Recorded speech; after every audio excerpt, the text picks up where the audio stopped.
Change gonna come. Today we are talking about change. Aujourd'hui, je vais vous parler de la diaspora. Tout le monde vous dit que la diaspora est une chance parce que nous envoyons des Western Union, des MoneyGram et un peu de billets, un peu de lait, des anciennes voitures chaque fois que l'un des membres de la diaspora rentre au pays. Mais il faut comprendre cette diaspora-là, à quoi elle sert vraiment. Les membres de la diaspora se comportent comme des colons. Nous avons une attitude de colons. Dès lors que nous mettons les pieds en Occident, nous devenons des ambassadeurs de la colonisation. Nous avons une attitude condescendante envers le pays, envers ceux qui sont restés au pays. Pour ceux qui ont fait des études, comme ceux qui n'ont pas fait d'études, nous demandons beaucoup à nos pays, nous demandons trop à nos pays. Il y a des membres de la communauté qui sont surdiplômés, qui acceptent d'être vigiles en France, pour le même salaire refuseraient d'être vigiles dans leur pays d'origine. Il y a des gens qui acceptent certaines conditions dans les pays occidentaux et dès qu'ils arrivent dans leur propre pays se comportent autrement. Celui qui doit régler une affaire administrative avec le 5e adjoint au maire impose à toute l'administration d'être en face du maire parce qu'il vient de France, de Londres ou de New York. La fille qui a fait ses études en France, qui a accepté de faire le ménage, rentre au pays, demande à tout le monde de se mettre à 4 pour elle. L'homme qui est resté 10 ans, 15 ans, 20 ans en France, qui a accepté toutes les conditions de vie, lorsqu'il rentre dans son pays, demande à parler directement au chef de l'État, au Premier ministre, au ministre, parce qu'il se sent supérieur aux autres. Qu'est-ce que nous reprochons finalement à l'Occident?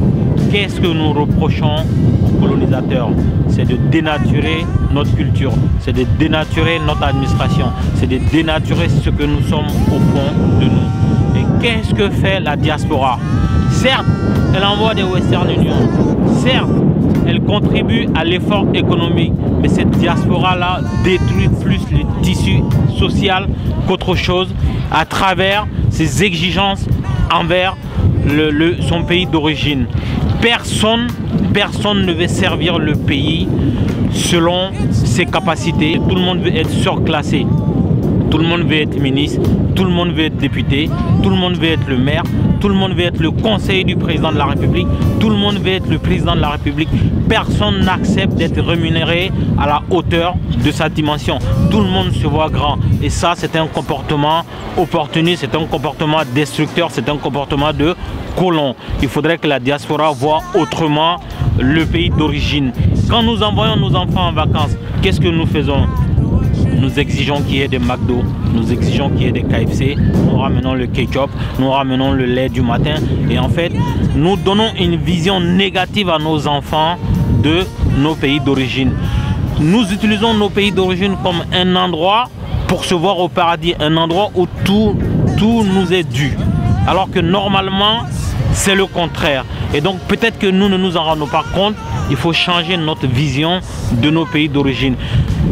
Le pays ne nous doit rien, c'est plutôt nous qui devons des choses au pays. La plupart des gens qui ont fait des études dans des situations subventionnées. L'école est subventionnée dans la plupart des pays du Sud, dans la plupart des pays africains dont je parle aujourd'hui. Et cette école-là nous a donné une formation de base qui nous a permis de faire des études universitaires. Et ceux qui n'ont pas fait d'études ont dû avoir accès à des choses qui sont données gratuitement. Et aujourd'hui, c'est à nous de donner à nos pays. Ce n'est pas à nos pays de nous donner. Ce n'est pas à nos pays de réaliser nos fantasmes. C'est plutôt à nous d'apporter à un moment donné ce que nos pays nous ont donné. Donc c'était ça aujourd'hui le thème de Change Gonna Come.